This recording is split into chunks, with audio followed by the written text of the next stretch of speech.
Hello and welcome back to the Okanagan Reader. I'm your host, Jim Bowering. Today's reading is Till Decoherence Do Us Part by Peter Childs. Peter Childs was born in England but ultimately escaped to Scotland. At the University of Glasgow, he helps translate academic technologies. In his free time, he enjoys science fiction with a dram of whisky. The quantum concepts in Till Decoherence Do Us Part are Alice and Bob, decoherence, entanglement, and the qubit. Alice and Bob refers to entangled robotic systems. The question is it really a good idea to be able to see each other's thoughts? Well, here we go then. Till Decoherence Do Us Part by Peter Childs. Are you happy with the braid? Alice looked up at her mother, who had been feverishly fixing her hair. That's so much better than my attempt. Thank you, Mum. A smile spread across the older woman's face, happy to find a way to contribute to her daughter's special day. Now stood over Alice's shoulder, her mother was visible in the mirror, the elegant and strong woman Alice aspired to be. However, today, something was missing from her usual strength. A hint of frown lines, the nervous quiver of her hands. Alice knew that her mother was nervous. Of course she was. Her mother didn't know what to expect. This technology didn't exist when she was younger. Is the port accessible? Alice asked, reaching near the braid at the back of her head. Yes, I think so. Her mother's hesitation was understandable. She wasn't used to seeing the exposed fiber-optic port on the back of Alice's head. Her mother, like many of her generation, hadn't felt the need to get a neural lace. The port connected to a standard neural electric interface, combined with the latest quantum processor endowing the user audio-visual perceptive connectivity to the web. Many of the older generation disliked the concept of permanent biological connection. Some considered it intrusive, sticking with outdated smart glasses or other wearable AR devices. Alice couldn't help but wonder how difficult her mother's life must have been growing up without this connectivity. The ceremony itself was a small affair, just Alice and Bob's family and a few close friends. They had settled on a small chapel outside Alice's hometown in Fife, and as they pulled up outside in the rental car, she was struck again by its beauty. The crumbling exterior, held together with veins of moss and the vows of 1,000 couples who had pledged themselves to one another. Strange that this antiquity housed such cutting-edge technology.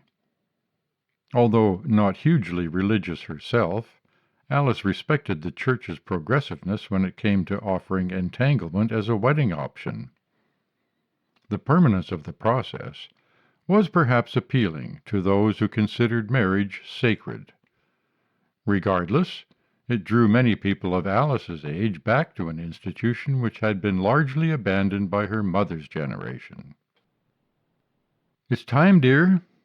Alice exhaled deeply, then nodded in response to her mother as the chauffeur opened the door of the car. Arm in arm, the two women passed through the arched doorway to the chapel. Although she knew that the audience's attention would be on her, she wasn't prepared for the entire congregation to synchronously turn to watch her walk down the aisle. Keen to ignore those eager faces, she stared ahead towards the altar, finally locking eyes with Bob. Like the silence after the crashing of a wave, her self-consciousness began to dissipate. From that moment, everything but her and her fiancé faded from focus. So much so that she almost didn't feel her mother letting her arm go as she turned to face Bob. To Alice, the following minutes, the minister's words sped past in a blur. The heartfelt vows which Alice had prepared fell from her lips as if on autopilot. Alice? Awoken from her daze, she looked up at the minister, who smiled reassuringly. "Do you take Bob to be your lawfully wedded husband?"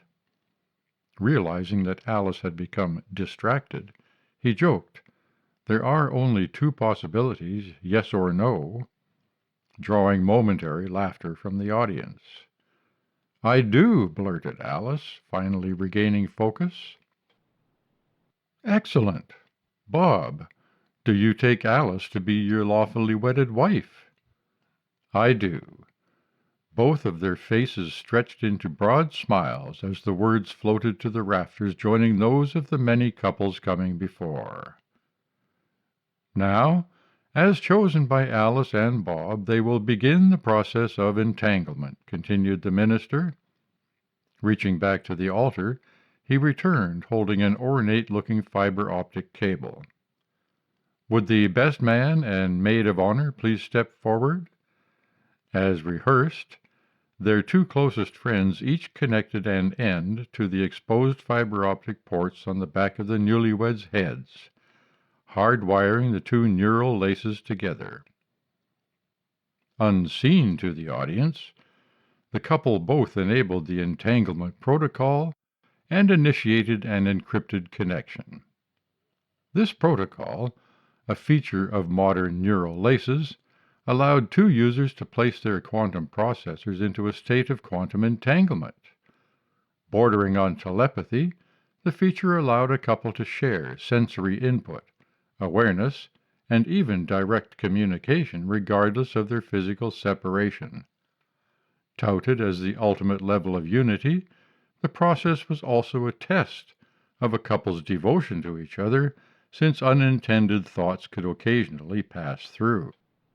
Also expressing commitment, the process was irreversible, due to the technology used to prevent decoherence of the entangled qubits. As the loading bar in Alice's field of vision finally reached 100%, she was momentarily flooded with the new input from Bob's neural lace. Alice could feel the presence of Bob in her mind, and see what he was seeing. His parents in the audience smiling back at him. This momentary clarity gave way to a series of uncontrolled thoughts and memories passed into Alice's mind. Images of Bob's childhood, their first date, their first kiss, their trip to Thailand, all from Bob's perspective. Overcome with the emotion of two people, Alice began to shed tears of joy. Gaze now locked with Bob's, the emotion grew in intensity. Glimpses of Alice working at her desk, her hair glistening in the sunlight, her lips glowing a rich shade of purple. No, that wasn't a shade she recognized. Those couldn't be her lips. Confused, she refocused on the face of her husband, now contorted. In fear? The flashes continued. A dress which Alice didn't recognize. Eyes a different shade to hers. A whispered word. Stricken by panic, Alice took a step back, almost tripping over her own dress. "Bob," Alice paused. "Who is Eve?"